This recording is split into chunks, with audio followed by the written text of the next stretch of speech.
In this video, I'm going to show you how to find a topic and key number on an issue that you're interested in researching. Most of this video will really be review. I'm sure you remember the 4 approaches. The last video in Module 1 is about this. We covered some of these approaches when we learned how to find statutes in print. In this video, I will show you how these apply to finding key numbers. First, we'll look at the citation approach, then the index approach, and then the table of contents approach. Obviously, the word search or online approach doesn't apply. Now, it's unlikely that anyone's just going to hand you a topic and key number to start your research. It's not impossible, but it's unlikely. However, there are other ways to already have a key number, a topic and key number to start. For example, you may have found that one good case, just not from the right jurisdiction. You can use the headnotes in it to get the key numbers.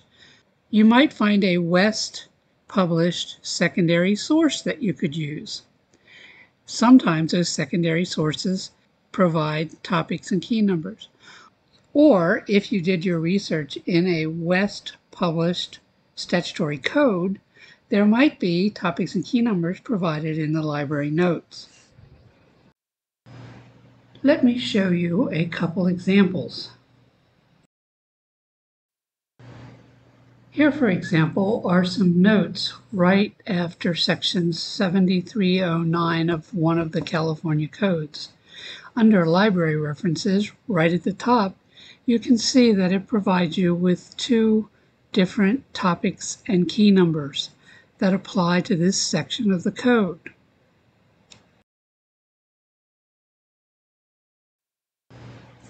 And here, just as a reminder, is a picture of a page from a West published reporter, and it shows you the headnotes in a case, and each headnote contains at least 1 topic and key number.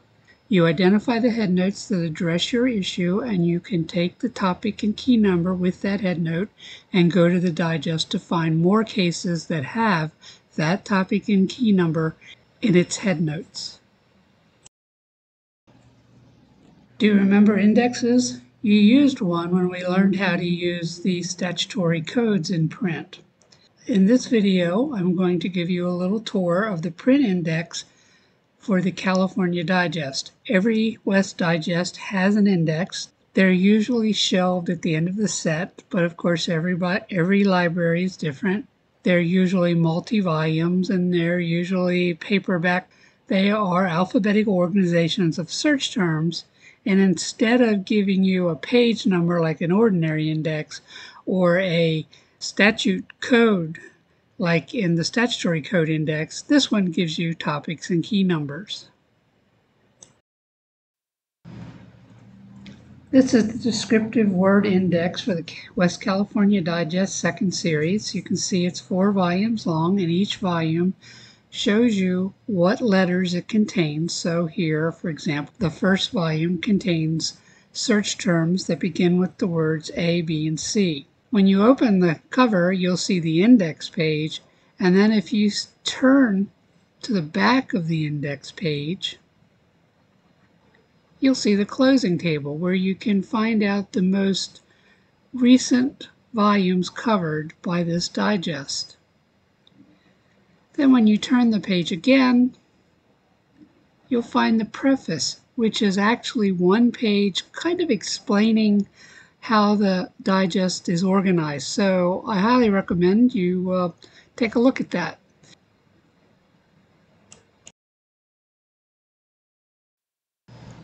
If you continue turning the pages, you will find a list of the abbreviations for the different topics.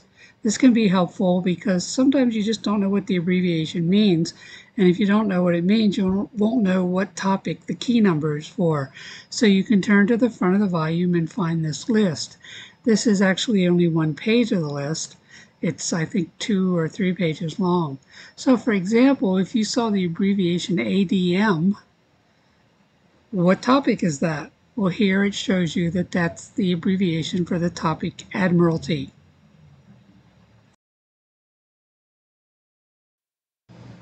And then the listing begins.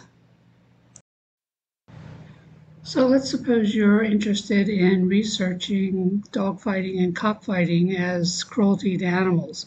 And there's a number of ways you could go, but let's say you decide to look up animals and then cruelty to animals. Turn until you find the page that has animals. And under animals, you see there are a lot of subheadings. And you could look up cockfighting, or you could look up dogfighting, or you could look up cruelty to animals. There's usually many ways to get to the same result. So you turn the page again, and if we look closely, we'll see that both cockfighting and dogfighting are listed on this page with a topic and key number. But let's specifically look at cruelty to animals. Under the subheading Cruelty to Animals, the digest says, see heading Cruelty to Animals generally. That's referring you to a different heading. The headings are in capital letters in bold print. The subheadings are not in bold print. So we're going to turn the page. Fortunately, this volume contains A, B, and C, so we're going to turn the page and look up Cruelty to Animals. Now I've turned in the pages till I found cruelty to animals, and you can see here as a heading it has its own subheadings, and you'll see that both cockfighting and dogfighting are listed. So the key number for cockfighting is animals 3.57, and the key number for dogfighting is also animals key number 3.57.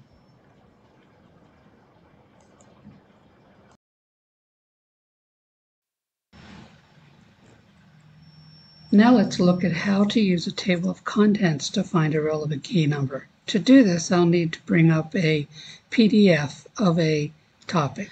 I'm going to use the death topic analysis to refresh your memories as to how to use a topic analysis to find a key number. Now remember, a topic analysis is pretty much just a table of contents to the topic. But I have a couple of caveats. The first is that there's often more than one topic and key number that may apply to a situation. I can give you a good example. I once did some research on the liability of the quarantine service in Hawaii for the death of a pet that was being held in quarantine. And I remember that there was a key number, I believe, under the topic animals that was useful. But the really useful ones were under the topic damages. And so even though they were both about liability for the death of an animal due to negligence, they were in different topics. So sometimes you have to find more than one topic and key number on your issue. And typically once you've found one case on point, it will often give you in its headnotes another topic and key number to look into. So I wouldn't worry about that too much at this point. The other caveat is a little bit more troublesome, and that's that the key number system has been revised and revised and revised, and it's actually a fairly complicated system of finding out. You've got an old key number, maybe the topic hasn't changed, but you've got this old key number and it doesn't exist anymore. When you look in the digest, that numbering isn't even there. They created something called translation tables to help you convert an old key number into a new one and vice versa. But I don't want to go into any of that. So what I want to tell you is that when we get to cases on Westlaw, Wes has done a great job of transferring the key number system to the online system, and that's where you get your most up-to-date and most recent information, and where you can find an old key number or a new key number and use it within the Westlaw system or use it in old digests or even newer digests. I wouldn't worry about it just yet. We'll cover it more when we get into Westlaw. So here is the death topic analysis. I'm sure you remember it. And it has two parts. First part is a very broad analysis. And if you remember, I called these very broad categories chapters. So chapter 1 is evidence of death, chapter 2 evidence of survivorship, and chapter 3 actions for causing death. And because there's so much in chapter 3, they've broken it down into subchapters.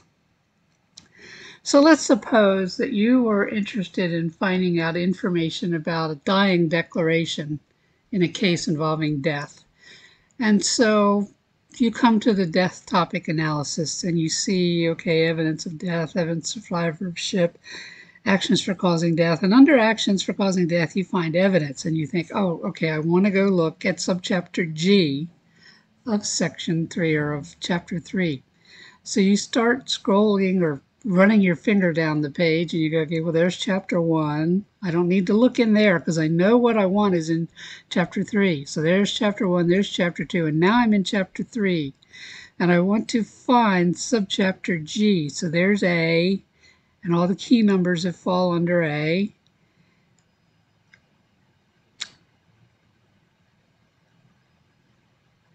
And there's B, jurisdiction, and all the key numbers that fall under it. C, D, E, F, and finally here's G, the subchapter I'm interested in. So I start running my finger down the page, and I see that key number 62 is about dying declarations in actions for causing death. So now I know that at least one topic and key number I want to look at is topic death, key number 62. And one thing I advise people to do is look at the key numbers that are just above and just below the one they've zeroed in on, because there's often other relevant key numbers nearby. So take a look around and see if you see any others, and then turn to the digest and look up death, key number 62, to try to find cases about dying declarations in cases or civil actions involving death. And that's how you use the topic analysis. I used to call it the run your finger down the page approach, but it's another approach, and it's actually most useful the more law you know. So if you're a beginner, you're probably not going to want to use this approach. The index approach is by far better to help you find key numbers. The final approach, of course, is using the online system. We're not going to cover that here, of course. Next time, we're going to talk about citators, what they are and what they do.